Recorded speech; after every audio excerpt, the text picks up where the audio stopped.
শীতের সকাল, এই কথাটা মনে আসতেই মনটা যেন কেমন উৎফুল্ল হয়ে ওঠে। ইচ্ছে করে না লেপের তলা থেকে বেরোতে, কিন্তু যে সকালের যে আকর্ষণ সেটা কিন্তু মিস করা যায় না। তাই বেরিয়ে পড়া এক শীতের সকালে চিত্তরঞ্জনে। চিত্তরঞ্জনে যারা এসছেন তারা জানেন যে এখানকার পুরো পরিবেশ, রাস্তাঘাট যেন স্বপ্নপুরী। দুর্দান্ত লাগে এরকম শীতের একটা সকালে এই রাস্তাগুলো দিয়ে হেঁটে বেড়াতে। রাস্তার ধারে নাম না জানা অনেক ফুল ফোটে, তারা কিন্তু সৌন্দর্যকে অনেক মাত্রায় বাড়িয়ে দেয়। আর সেই মিষ্টি রোদ যখন গাছপালার ফাঁক দিয়ে উঁকি মারে, তখন কিন্তু আর মনকে কোনোভাবেই ধরে রাখা যায় না। মনে হয় ওই রোদের টানেই সেই লেপের তলা থেকে বেরিয়ে পড়ি। ব্যাস, এই কথা ভাবতেই আর লেপের তলায় নিজেকে আটকে রাখা যায় না। বেরিয়ে পড়া প্রাকৃতিক সৌন্দর্যকে উপভোগ করতে চিত্তরঞ্জনের রাস্তায় রাস্তায় এক শীতের সকালে। আজকের এই সকালে আপনাদেরকে বেশ কিছু নতুন জিনিস দেখাবো। আসুন না, দেখে নিই।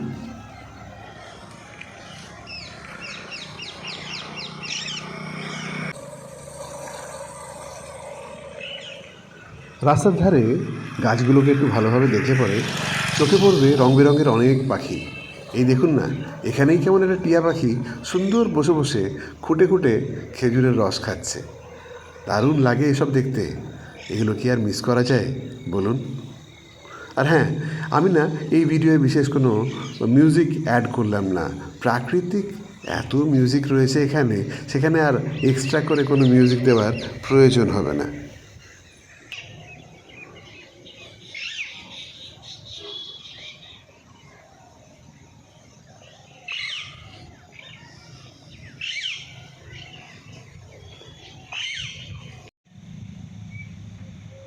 এই দেখুন, এখানে কেমন সুন্দর এরা সকালবেলাতেই কনফারেন্স করতে বসে গেছে। প্ল্যানিং করছে আজকে দিনটা কি করতে হবে।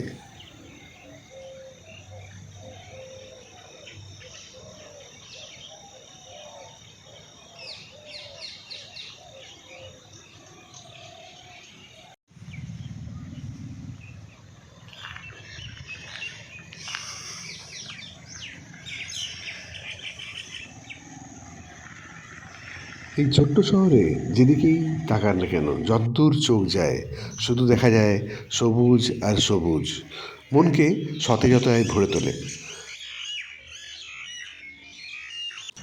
আজ কিন্তু আমি এসেছি এক বিশেষ জায়গায়, একটা বিশেষ জিনিস দেখব বলে। হ্যাঁ, সেই সঙ্গে নিশ্চয়ই আপনাদেরকেও দেখাবো। কথা দিচ্ছি নিশ্চয়ই ভালো লাগবে, সঙ্গে থাকুন।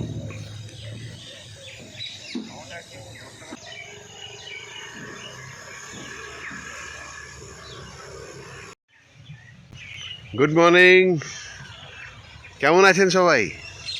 আশা করি খুব ভালো আছেন। আজকে একটা খুব ইন্টারেস্টিং জিনিস আপনাদেরকে দেখাতে নিয়ে এসেছি।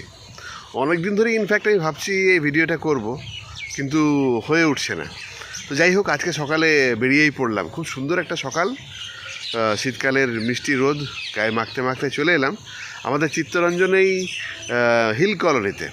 তো যারা আপনারা বহুকাল আগে চিত্তরঞ্জন ছেড়ে চলে গেছেন অন্য কোথাও, তাদের জন্য জানি না এই জায়গাটা কতটা পরিচিত মনে হবে। এটা হিল কলোনিতে ওই একদম পুরো বোটিং ক্লাবের পাশেই, ড্যামের পাশেই একটা জায়গা, যেখানে কিছু মানুষজন বাইরে থেকে, বীরভূম থেকে এসে এখানে তারা খেজুরের গুড় তৈরি করেন। এখানে খেজুরের গাছ ভরপুর ভরপুর, খেজুরের গাছের মধ্যে এসে তারা খুব কষ্ট করেই থাকেন। তাদের আমি কিভাবে থাকেন সেটাও দেখাবো, কিন্তু ওরা চিত্তরঞ্জনবাসীকে মানে সুন্দর গুড় তুলে দেন। এটাই আমাদের বিশাল বড় পাওনা। চিত্তরঞ্জন, মেহিজাম এবং আশেপাশের যত লোকজন আছেন, তারা এই গুড় খেয়ে, মানে আমার তো মনে হয় বাজারে এরকম গুড় পাওয়া যায়, তারা এই গুড় খেয়ে প্রচণ্ড রকম তৃপ্ত। আর এখানে কিন্তু গুড় এলেই পাওয়া যায় না, এসে আপনাকে জায়গা দিয়ে যেতে হবে, আর জায়গা দিয়ে যাওয়ার পরের দিনে আপনাকে এসে গুড় নিয়ে যেতে হবে। গুড়ের 3টে প্রকার রয়েছে। এদের একটা কড়া পাকের গুড় হয়, একটা নরম পাকের গুড় হয় যেটাকে নলেন গুড় বলি আমরা, আর একটা ঝোল গুড় হয়। 3টেই মানে কি বলবো, ভাষায় হয়তো প্রকাশ করা যাবে না এর স্বাদ। যাই হোক, চলুন কিভাবে গুড় তৈরি হচ্ছে আর সেই সঙ্গে এখানকার চিত্তরঞ্জনের যে নৈসর্গিক একটা প্রাকৃতিক আনন্দ সেটা একটু ক্যামেরায় ক্যাপচার করার চেষ্টা করি।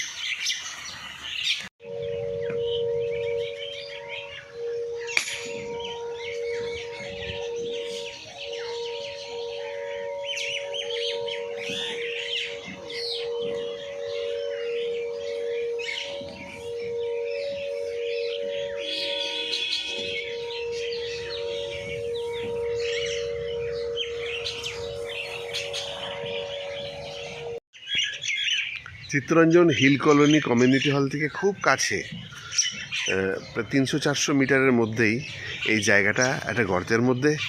এই রাস্তাটা নেমে এসছে, ওইটা দূরে যে খেজুর গাছটা দেখা যাচ্ছে ওটা যে রাস্তা, ওখান থেকে এরকমভাবে নেমে এসছে, নেমে এসে এই হচ্ছে তাদের বাসস্থান। আর যে ধোঁয়া উঠছে সেটা ওখানে গুড় তৈরি হচ্ছে। এখানে একটা কুঁড়ে ঘর করে ভদ্রলোক, ভদ্রমহিলা এবং তার ছেলেরা প্রত্যেকেই এখানে সারাদিন থাকেন। তারা অক্লান্ত পরিশ্রম করেন সারাদিন, এবং পরিশ্রম করে ওনারা আমাদেরকে, চিত্তরঞ্জনবাসীকে, মিহিজামবাসীকে গুড় উপহার স্বরূপ আমাদের হাতে তুলে দেন। খাঁটি গুড়, তাতে কোনো রকম কোনো মানে ভেজাল নেই। দুর্দান্ত একটা পরিবেশ এখানে, তো আমার মনে হয় সারাদিন কাটিয়ে দেওয়াই যায়। আর এই যে কাঠগুলো কেটে রাখা হয়েছে, এটা দিয়ে জাল দেওয়া হয়, সেই খেজুরের রসে জাল দিয়ে তারপরে কিভাবে গুড় তৈরি হচ্ছে সবই একে একে আপনাদের কাছে তুলে ধরবো। এই ভিডিওটা করার মূলে একটাই কারণ, যে আজকালকার জেনারেশন, আজকালকার বাচ্চারা হয়তো কিভাবে গুড় তৈরি হয় সেটা হয়তো তারা কখনো চোখে দেখেনি। তো যদি এটার মাধ্যমে তারা একটু জানতে পারে, সেটাই আমার কাছে একটা বাড়তি পাওনা হবে। আসুন দেখে নিই কীভাবে গুড় তৈরি হচ্ছে।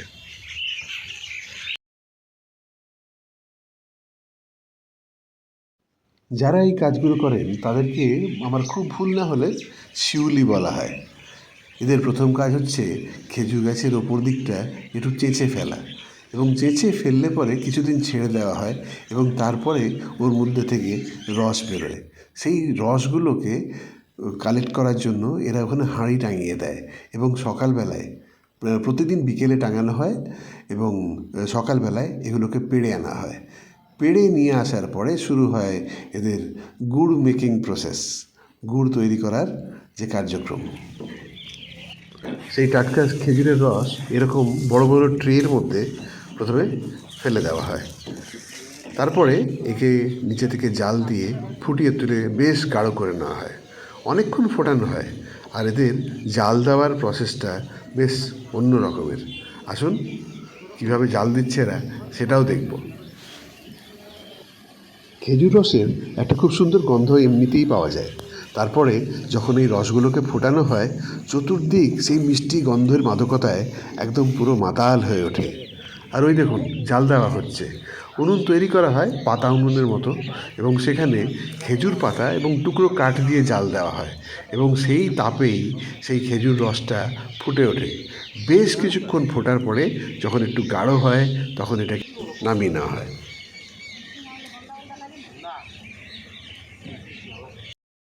রস ঠান্ডা হলে পরে, খুব ঠান্ডা নয় তবে ঠান্ডা হলে পরে, এইভাবে একটা কাঠের তৈরি ওয়াইপারের মতো একটা জিনিস, সেটা করে কন্টিনিউয়াসলি ক্রমাগত এরকমভাবে চালিয়ে যেতে হয় ট্রের মধ্যে, এবং তাতে আরও একটু গাঢ় হয়ে যায় এই গুড়টা, এবং কালারটাও একটু চেঞ্জ হয়ে যায়। তারপরে এই যে গাঢ় গুড়টা তৈরি হচ্ছে সেটাকে একটা সুন্দর বাটির মধ্যে তুলে নেওয়া হয়, বাটি বা অন্য কিছুতে, এবং নিয়ে গিয়ে আমরা যেরকম পাটালি দেখে অভ্যস্ত, সেই রকম পাটালির মতো বেশ খোপ খোপ করা আছে। সেই খোপগুলোর মধ্যে একটা পরিষ্কার কাপড় বিছিয়ে এই গাঢ় এই রসটাকে ঢেলে দেওয়া হয়। ঢেলে দিলে পরেই এরা টোটালি জমাট বেঁধে যায়, এবং আমরা যে রূপে দেখি পাটালি গুড়, সেই রকম এটা হয়ে যায়। তারপরে এগুলোকে নিয়ে প্যাকিং করা হয় ট্রের মধ্যে খুব যত্ন সহকারে, যাতে এগুলো ভেঙে না যায়। এখান থেকে এগুলো চলে যায় দূর দূরান্তে, এবং পৌঁছে যায় অনেক বাড়িতে। এই দাদা, ইনি হচ্ছেন কারিগর এখানকার। চিত্তরঞ্জন এবং মিহিজামবাসীকে যে সুন্দর গুড় উপহার তুলে দেন, তার মূল কারিগর ইনি। দাদা আপনার নামটা? আমার নাম বিধান বারুই। বিধান বাবু। দাদা কোথা থেকে আসছেন আপনারা? বীরভূম থেকে আসছি। বীরভূমে। তা, এই গুড় বানানোর মানে কবে থেকে আপনারা শুরু করেন এখানে? এইখানে ওই গাছ সাফা করছি ওই কালী পূজার পর থেকে। হ্যাঁ হ্যাঁ। আর গুড় বেড়েছে এই আপনার বাংলা অগ্রহায়ণ মাসের ওই 20 তারিখের পর থেকে। আচ্ছা আচ্ছা। এই এই সুন্দর গুড় আপনারা কতদিন পর্যন্ত চিত্তরঞ্জনবাসীকে উপহার দেবেন? মোটামুটি ফেব্রুয়ারি 20 তারিখ পর্যন্ত। ফেব্রুয়ারি 20 তারিখ পর্যন্ত? হ্যাঁ। এতদিন পাওয়া যায়? হ্যাঁ হ্যাঁ, অতদিন। আচ্ছা, যা দেখছি এখানে যে লোকজন জায়গা দিয়ে যাচ্ছেন, মানে ডেলি ডিমান্ড থাকে মোটামুটি। হ্যাঁ হ্যাঁ। আচ্ছা আচ্ছা। সবাই খেয়ে ভালো পায়। হ্যাঁ হ্যাঁ, সে তো দেখছি এখানে বানানো কোনো ভেজালের কোনো ব্যাপার নেই। হ্যাঁ। সুন্দর গুড় আপনি বানিয়ে দিচ্ছেন লোকজনকে। হ্যাঁ। তো আপনারা এইখানেই থাকেন? না না, আমরা এখানে এই ফেব্রুয়ারির 15-20 তারিখে আবার চলে যাব। আবার চলে যাবেন? না, আমি বলছি এখানে যে ঘরটা দেখালাম, আপনারা কি হ্যাঁ, রাত্রির এখানেই থাকেন? রাত্রে এখানেই থাকি। ফুল ফ্যামিলি এখানেই থাকেন? ফুল ফ্যামিলি এখানে থাকি। এত কষ্ট করে এখানে রয়েছেন, সত্যি আপনাকে অনেক অনেক ধন্যবাদ যে আপনারা এত সুন্দর একটা কাজ করছেন এখানে। আর সত্যি অনেকেই জানে না যে কিভাবে গুড় তৈরি হয়, তারাও একটা দেখার সুযোগ পেয়ে যাচ্ছে। বীরভূম থেকে এখানে আসছেন, প্রতি কত বছর ধরে আসছেন এখানে? আমি এখানে 18 বছর। 18 বছর ধরে? দারুণ। ঠিক আছে দাদা, অনেক ধন্যবাদ। একটু ঘুরিয়ে দেখাই সবাইকে কিভাবে আপনারা গুড় বানাচ্ছেন। গুড় তৈরি তো আছেই, কিন্তু এখানকার প্রাকৃতিক সৌন্দর্যও কিন্তু নৈসর্গিক। সত্যি এত ভালো লাগে, দেখুন না কি সুন্দর।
এখানে এলে খুব ভালো গুড় তো পাবেনই, সে সঙ্গে একটা বাড়তি পাওনাও আছে।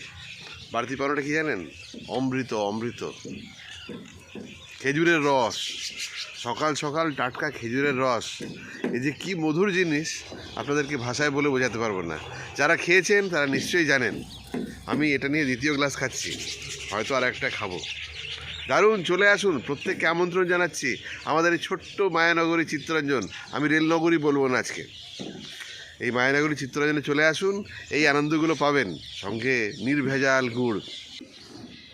গুড় তো আছেই, সেই সঙ্গে এখানে কিন্তু রস নেওয়ার জন্য প্রতিদিন বহু লোকেই ভিড় করেন।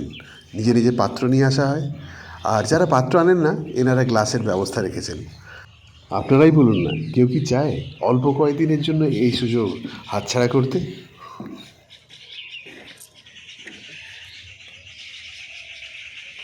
কেমন লাগলো এই গুড় বানানো পদ্ধতি?